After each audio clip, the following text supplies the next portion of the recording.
Bem, dando sequência aos vídeos de livros que moldaram quem eu sou, queria falar um pouquinho de Emily Dickinson. A literatura feminina é extremamente importante, posto que o silenciamento das mulheres durou muito tempo. Mas nenhum de nós aqui é ingênuo ao ponto de achar que elas não tinham voz. A grande questão é que a voz não chegou até nós. E elas tanto não tinham voz que homens chegaram ao ponto de forjar uma história de escrita feminina toda subversiva, e essa foi uma tramóia na qual nós, estudiosos de literatura de língua portuguesa, caímos. Quando nós falamos no barroco, nós temos Padre Antônio Vieira, temos em Portugal mais nomes, no Brasil temos Gregório de Matos Guerra, o Boca do Inferno. E quando eu estudei no ensino médio, 1990 e não interessa mais, e depois na faculdade, nós estudamos textos do que se acreditava ser uma freira que teria se apaixonado por um militar e para ele enviou cartas. Então elas ficaram conhecidas como cartas portuguesas, de autoria de Mariana Alcoforado. Eu já era professor quando se revelou tratar-se de uma fraude, um falsário em Paris teria se passado por alguém que traduziu as cartas dessa mulher que nunca existiu, né? E ele já havia feito isso com outros textos. E eu vou fazer uma conexão disso com uma outra obra, mas não agora, porque se a gente acha que a picaretagem, a malandragem foi inventada aqui no Brasil, não foi, né? Ela é talvez um traço da natureza humana.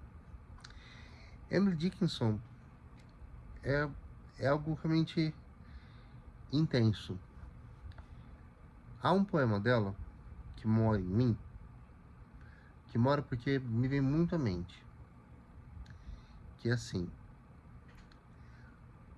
olá, eu sou ninguém, e você é ninguém também? Então somos um par. Não espalhe rumores, eles podem falar coisas. Olha a força desse poema. É uma tradução livre, tá? Me perdoem, né? Os que forem mais versados em inglês literário do que eu. Mas esse eu lírico que se apresenta a alguém identificando-se como um ninguém. Olá, eu sou ninguém. E você é ninguém também? Então somos um par. E o que significa ser ninguém no mundo? É não encontrar lugar de existência. Mas se a gente não encontra lugar de existência, a gente pode encontrar um lugar de resistência, de resistir. Mas me ocorre que poderia ser um lugar de reexistência, ou de ressignificação da existência. Guimarães Rosa, nosso grande mestre da linguagem, né, de uma literatura poderosa e difícil definir quem foi mais grandioso, se ele ou Machado de Assis. Num conto do livro Primeiras Histórias, narra uma situação em que uma família em que os afetos são como arame farpado. E o pai tem uma dimensão metafísica, ou seja, daquelas coisas que a razão não consegue compreender ou tocar. Um dia ele se põe a fazer uma canoa e diz, comunica à família, eu vou. Né? Inclusive um colega que também produz conteúdos para redes sociais, para ajudar a democratizar o acesso à reflexão sobre língua portuguesa, muito bem lembrou a fala da esposa desse homem, né? Você vai, ou você fique por lá, você não volte. É sutil, mas é o ser, você. Sendo o ser aquilo que é mais do coração e da naturalidade da fala, não é? Gerando um distanciamento naquilo que se aproxima da norma padrão. Rupturas com padrões se dão na linguagem e se dão naquilo que se narra. Ser ninguém é ser um sem lugar. E o sem lugar se reencontra, porque o ser precisa ter lugar. Emily Dickinson foi uma mulher que viveu angústias difíceis de definir e de explicar. A poesia era para ela um lugar, não é? De ser ninguém, se comunicando esse ninguém existencial. A literatura é terapêutica.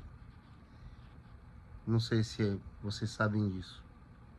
Existe inclusive uma área chamada biblioterapia ou farmácia literária, por assim dizer. Não é? É até difícil escolher poemas dela para ler. Essa tradução não é das melhores. Por exemplo, vejam isso. Do drama, a mais viva expressão é o dia comum. Mas ela grafa o drama com D maiúsculo. O uso de letras maiúsculas num poema se refere ao conceito da coisa. Então, se eu falo, o drama da minha vida é estar sem alguém para dormir juntinho de conchinha. Eu me refiro a um acontecimento, tá? A um percalço da minha vida. Mas esse drama aqui é o drama que é o meu, é o seu, é de todo mundo.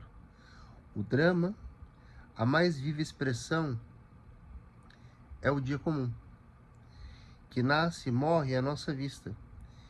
Diversamente, a tragédia. Ao ser recitada, se dissipa e é melhor encenada quando o público se dispersa e a bilheteria é fechada. Hamlet seria Hamlet, ainda que Shakespeare não o criasse. E Romeu, embora sem mais lembranças de sua Julieta, seria perpetuamente encenado no coração humano. O único teatro que, sabidamente, o proprietário não consegue fechar. Ela se refere aqui ao fato de que a tragédia, diferentemente do drama, nos habita. Nós somos seres trágicos. E a boa notícia é que está tudo bem. Porque essa é a nossa natureza. inclusive sob pontos de vista biológicos. Essa é a nossa natureza. O equívoco reside, talvez, em acreditar que nós somos capazes de uma absoluta condição civilizada. E é por isso que Freud escreve Mal-Estar na Civilização. Um texto essencial, curto, incisivo, doloroso, mas que faz toda a diferença. Quando a gente entende que, para ser civilizado, o ser humano abre mão.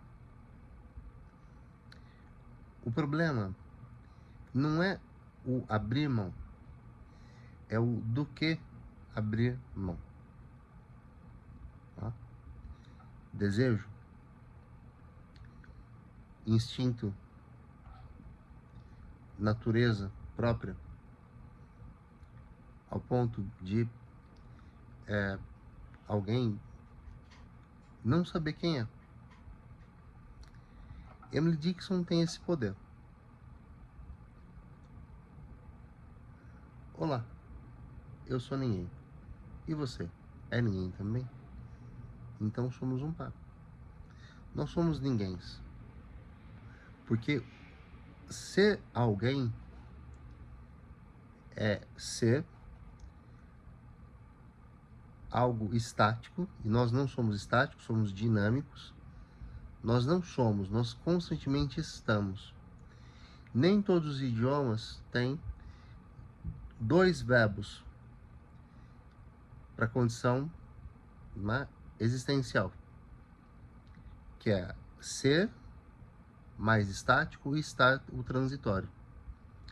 O alemão não tem, o inglês não tem, o português tem o ser e o estar. Eu sou feliz é diferente de eu estou feliz. Eu sou bem-sucedido é diferente de eu estou bem-sucedido. E como bem disse Heráclito, de Éfeso, o homem não pode atravessar duas vezes o mesmo rio, porque quando ele passa, ele é um. E quando ele volta transformado pelo que ele viveu do lado de lá. Só que o rio também já não é o mesmo, porque aquela água se foi. Espero que vocês pensem a respeito disso e leiam Emily Dickinson. É daquelas leituras bem terapêuticas. Aquele livrinho que a gente deixa, esse inclusive fica no meu criado mudo. Tá? E criado mudo não tem nenhum problema, não tem a ver com escravidão. A palavra remonta ao século XIV, a expressão, palavra composta, então podem usar à vontade. Mas quem tiver preconceito, usa a mesinha de cabeceira, sem problema.